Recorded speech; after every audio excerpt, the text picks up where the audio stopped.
Our first inductee this evening is Richard Harris.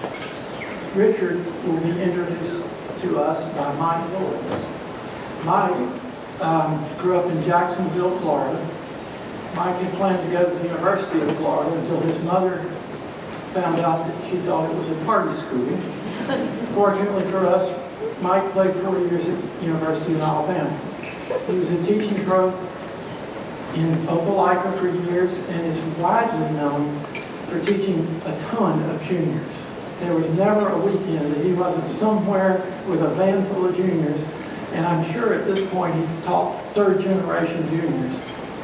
Please welcome Mike Lewis to introduce us.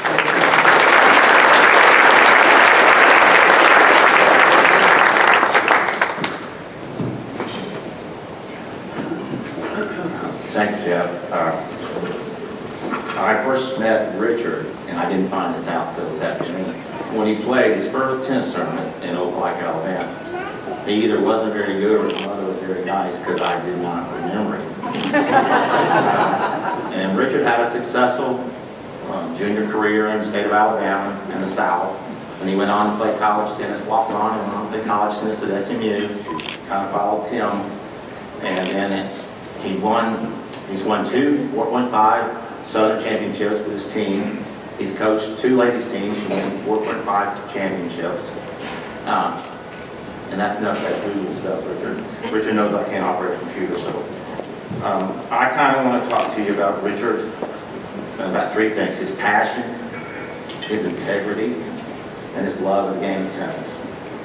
And this is my first memory of Richard. We were at a Southern qualifying in Montgomery, Alabama, and I had probably 25 or 30 kids there.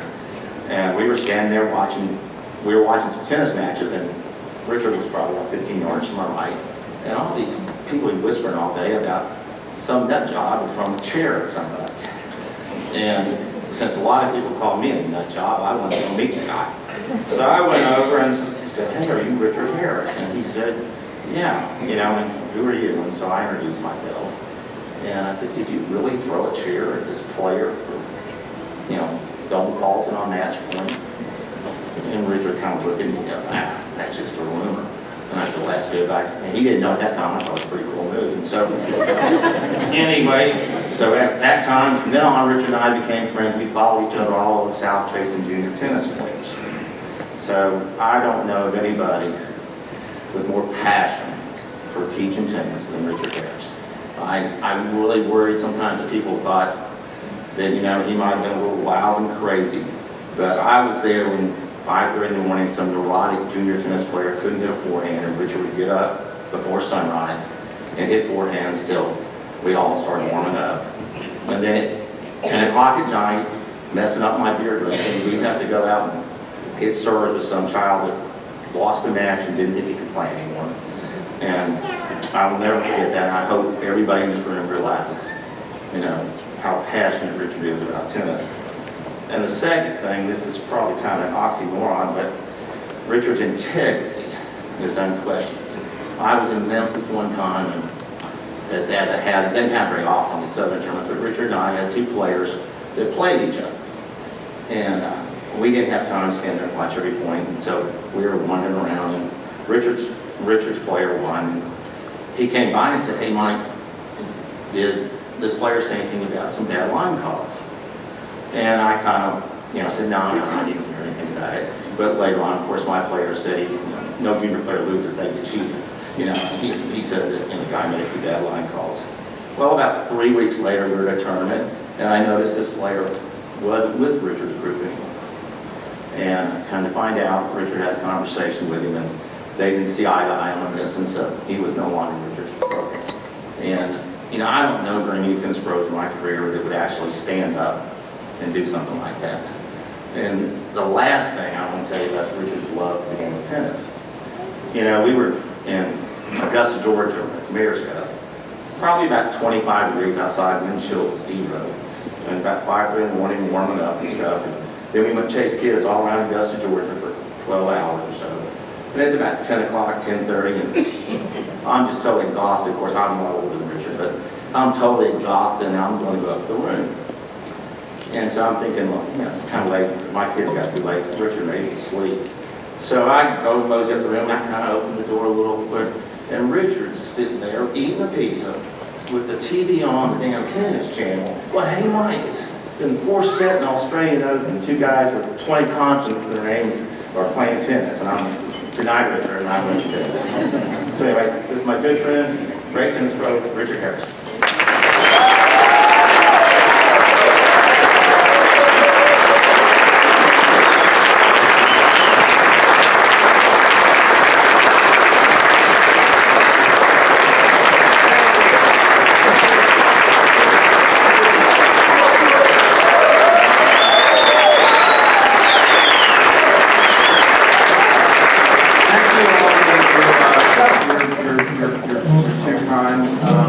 I would like to clarify a little bit about that chair twirling thing.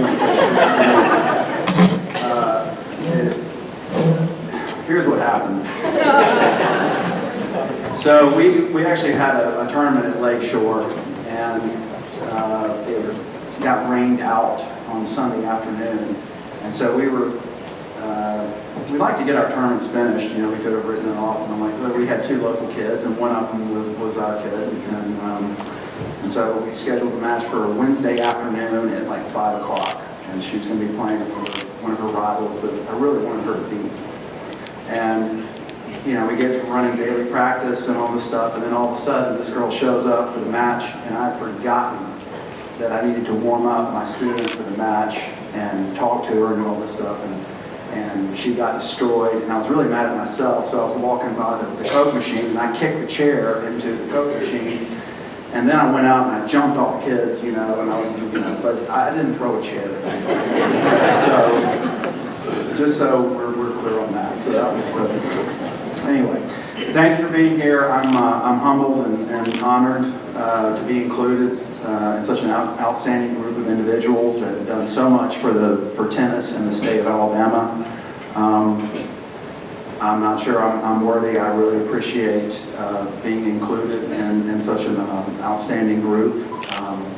I've got several people I want to thank, and I need to thank, and this probably might be the only chance I can do that. So I hope you'll bear with me. Public speaking is not my forte, and Mike was not happy about speaking either. We were trying to figure out the exact number of beers we need to have that would keep us loose enough, but not send us over the edge.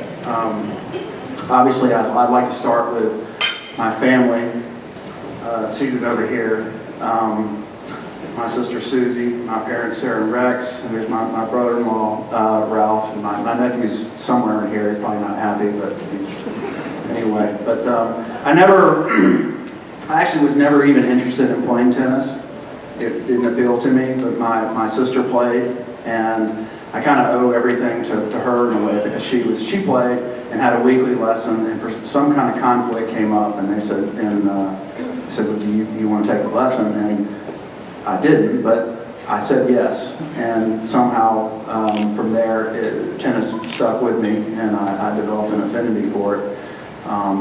And while, if I'm permitted to, I'd like to have a shameless family plug for my sister. She is right here. She's also the executive director of LET, Learning Excellence Through Tennis. And so, if you're familiar with, they have developmental programs in school. They teach kids the values of sportsmanship and teamwork and physical education through tennis. So if you'd like to volunteer your time, or you have any old equipment, I'm sure everybody's got a million rackets hanging around because they take those, please see her. So sorry,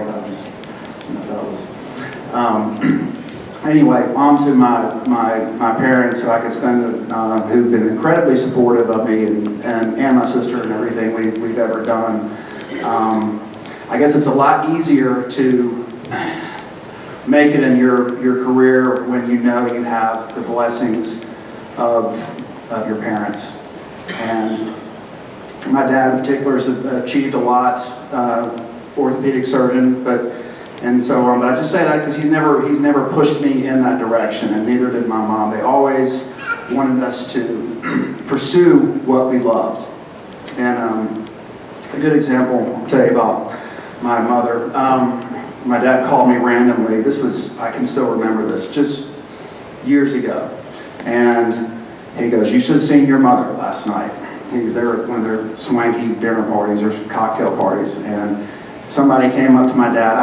I finished grad school and I'd been teaching with Flip at Lakeshore. And somebody came up to my dad and said, "Well, pretty much, how long are you going to let Richard clown around with tennis to that extent?" I think before he can answer, he said, "Mom was on." like a bear protecting a cub. And if you haven't met my mom, you don't want any of that. So, but anyway, I appreciate she's always been extremely supportive. She didn't, has always encouraged me, even after I finished grad school, to stay with the tennis and do what I love. And my dad, along the same realm, tennis was a kind of a roller coaster for me in some ways. I would go away from the sport and I would come back to it, go away, come back. And anyway, this was back in the junior academy days, and I think I was a little frustrated dealing with some tennis parents, for one thing or another. I guess we've all been there. And I remember asking my dad for advice, and I was complaining about the tennis parents, and I said, "You never did that. And why didn't you never complained, you never intervened?" And he said, "Because it was your sport." And because he always allowed it for it to be my sport. I think that was the only way for me, because I was kind of young and immature at times. And if I was pushed, I might push back. But he kind of just let me always find my own way. And I think that's how I've kind of ended up here today. So thank you to my family. Love you very much. So,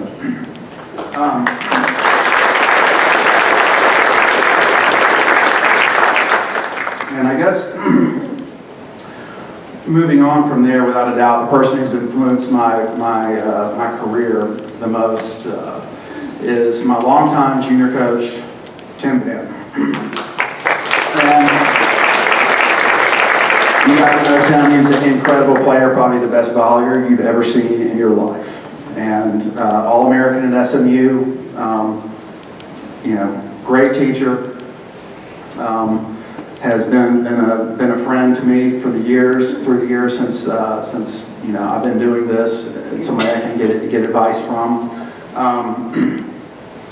And we were recently at my 50th birthday party, and one of the ladies, we were sitting there, and she had that look in her eye like, "I'm going to ask this question. I already know what the answer is going to be, but I'm going to ask it anyway." So she asked him what it was like to coach me. And Tim paused, to his credit, for a couple of nanoseconds and said, "It was difficult." But anybody that knows Tim knows he was no sunny day at the beach either. But anyway, we butted heads some, but we made it work, and he influenced me to go to SMU, and I had a great time there. I couldn't live up to his legacy, but it was still a great experience. When I think back to what stands out the most to me about playing for him for 10 years was how he wanted us to compete. And it was your duty. You left it all out there, every single point. There was no excuses. Is it windy? No. Does it matter? Is it too hot? There were no excuses. You leave it out there. And he brought the best out of me and everybody else in our program. I just thought that he got us to compete to the maximum. And he also expected us to do it in the correct way. There were no bad line calls. You didn't play mind games with your opponent. You could say good shot, play hard, be friends with your opponent after the match, but you played hard, but you played clean. And to this day, that's what I expect out of my junior students. Exactly the same. I think the game has changed a ton through the years, but I don't think the approach to how you should play has changed. And so what he did with me, however many years ago, that's exactly what I expect of my junior students now. And The other way he's influenced me is with a teaching style. And I know some of you might say I'm a little harsh and sometimes a little sarcastic at times. You don't understand what I went through. And I was at a very developmental age, but you know, it's fair. It's, you know, Tim was he would pump you up if you're doing well, and if you weren't doing well, then he let you know about it. And if he thought you could do better, then yeah, he might take a lap, he might drop his racket, he might roll his eyes in disgust. I mean, every time I miss a volley, you know, but he is responsible for a lot of who I am in the game today, and I'm eternally grateful to him over here. And then when I went off I would like to acknowledge my college coach, Dennis Ralston, who's probably not giving me a second thought with good reason, but that's fine. He did give me a very fair opportunity as a walk-on. He treated me equally with the scholarship players. I didn't always do my part. My MO at SMU was to do just enough to stay in the lineup. And, you know, as long as I was, you know, 4, 5, whatever, but go play this here, 6, you can play 3 today, you know, I was fine with that. He did try to motivate me to do more and told me I was capable of doing more. He tried many times, and I just never fully bought in. So I was young and immature. You know, I guess everybody has some regrets, but that's one of mine. I didn't fully buy in, but I was still, you know, I still owe him a good debt. And from there, you know, I moved along. I thought I was done with tennis, and I went to grad school at Alabama, and I still couldn't figure out what I wanted to do. Surprisingly, I was finding that I had a problem with authority, and I didn't like taking orders. So anyway, which brings me to my next person on my list. I think I was having dinner with Flip Phillips. We were grabbing a beer somewhere, and he said, "Why don't you come teach with me at Highland until you figure out what you want to do?" And I was like, "Well, I played some, but I don't really know anything about teaching." And he goes, "Well, you're going to probably know more than the person that you might be hitting with." So I was like, "Okay." So I went to Highland. That was my first teaching job, Highland Racket Club, and things were starting to come along, and we were a few months into it, and I think the qualifying was rolling around, and Flip said, "Hey, we were hitting with some junior kids. They were, you know how they are. They like to go from this pro to that pro to this pro. We've all witnessed that." So he goes, let's do a camp before the qualifying. And I was thinking, we don't really have any students, but okay, so we do a camp. We have to go up to, we're expecting this big turnout, so Highland's got like 2 hard courts, so we go up to Altamont because they have more. And so we get up there, we wait, and one student showed up. And that was, I guess, disappointing, but from there we wanted to build on the incredible success of that week camp, and we went to Lakeshore and formed the academy there, and every year it seemed to get a little bit bigger, and all of a sudden we had a lot of other great pros we were working with, and a ton of kids, and it was very successful.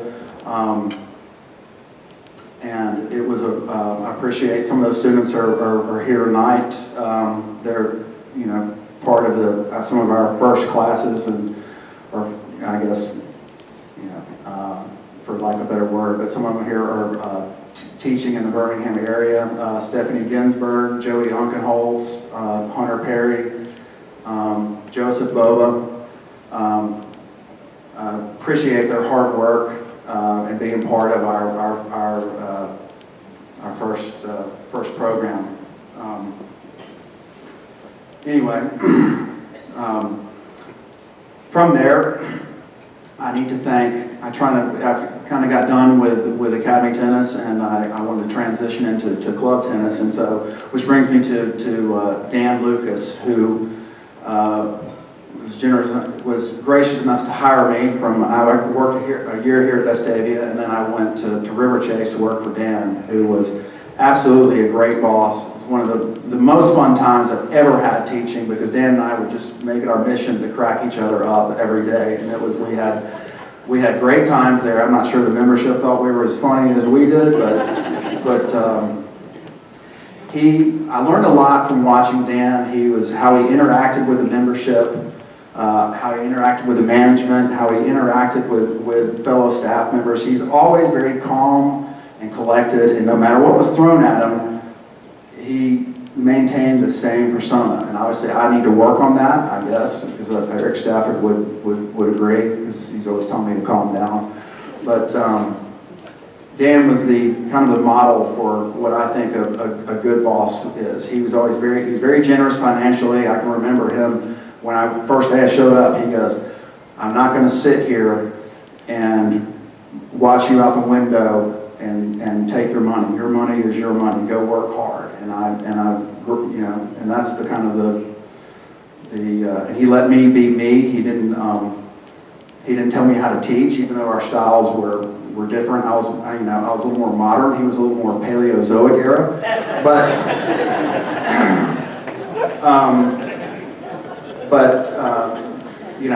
it was a great time. And then when it was time for me to go to Old Overton, he encouraged me and motivated me and told me, kind of laid out a blueprint for what I need to do to be successful. And it was a weird situation I walked into, and I ended up being promoted to director, and I had a great 6 years there. And I couldn't have done that without learning from Dan Lucas, and I appreciate him being here tonight, right there. So.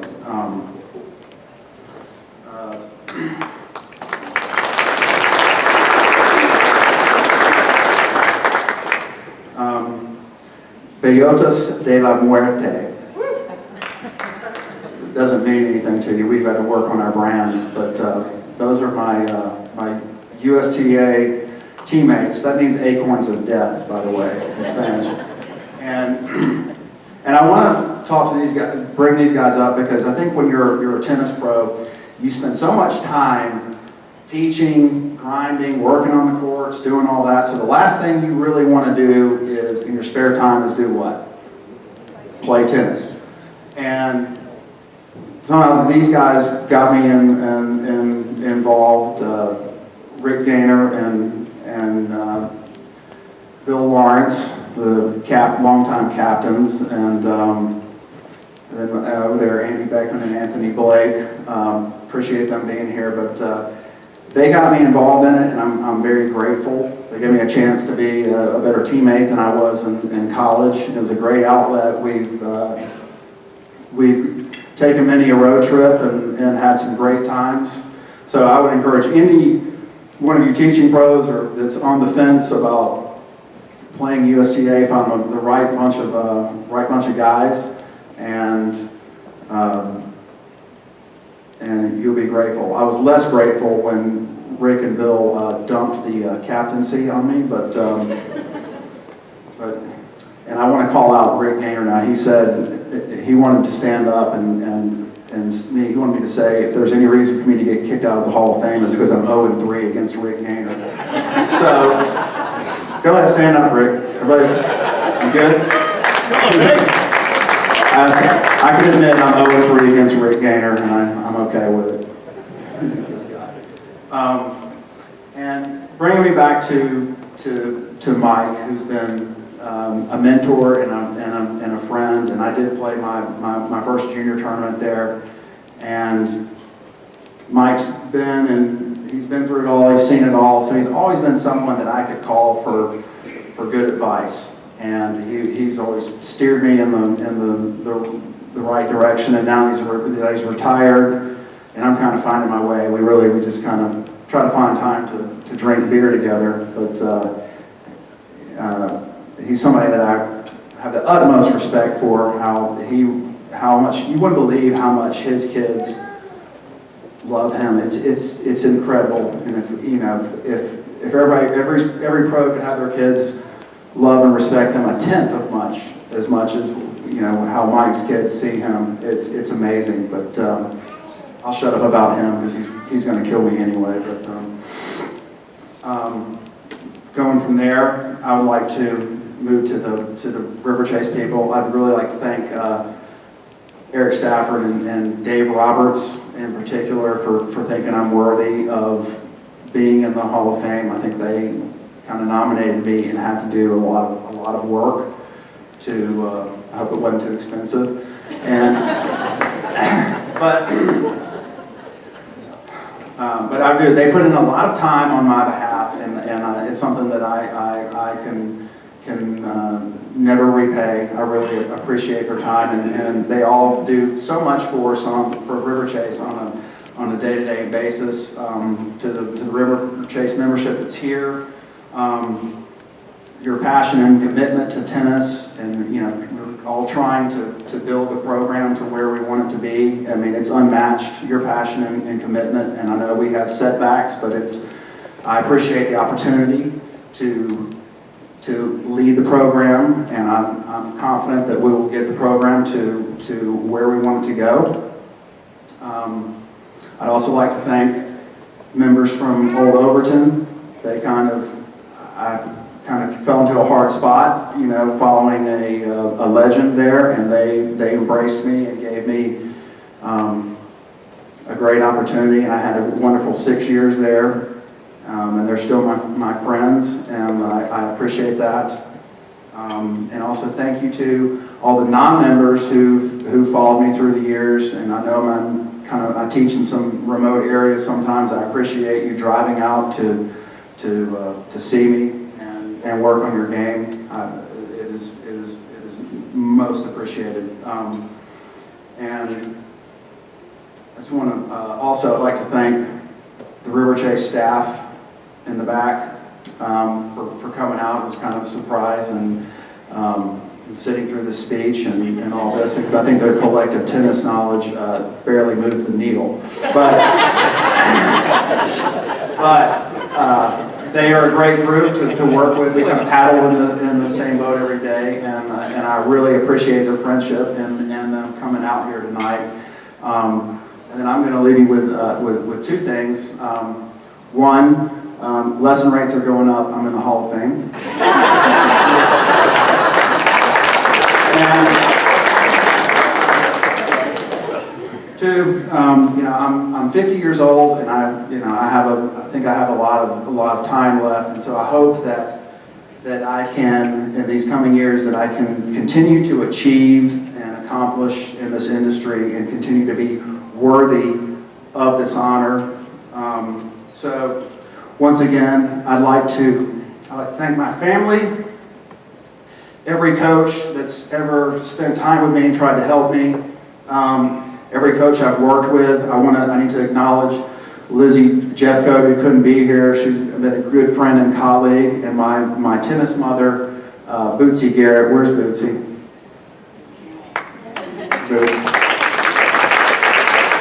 Bootsy's always been very special and very supportive to me, and I meant to have you in earlier, so I'm sorry.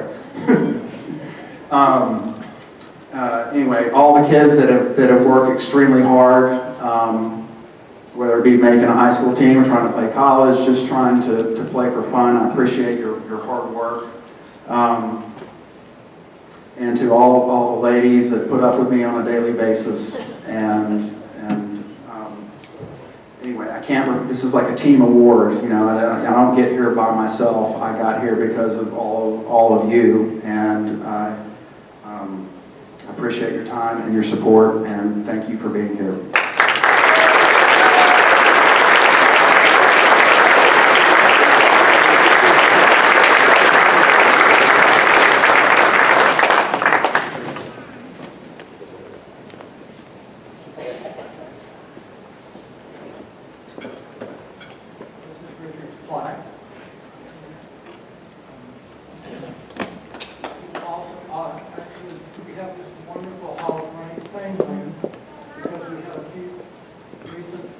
Presidents who had a vision of a new office, and if you're in Birmingham, happen to you go by the Hall of Fame ring, you can see Richard's picture along with everybody else that's being inducted tonight, along with everyone in the Hall of Fame. There'll be a plaque there as well. Thank you.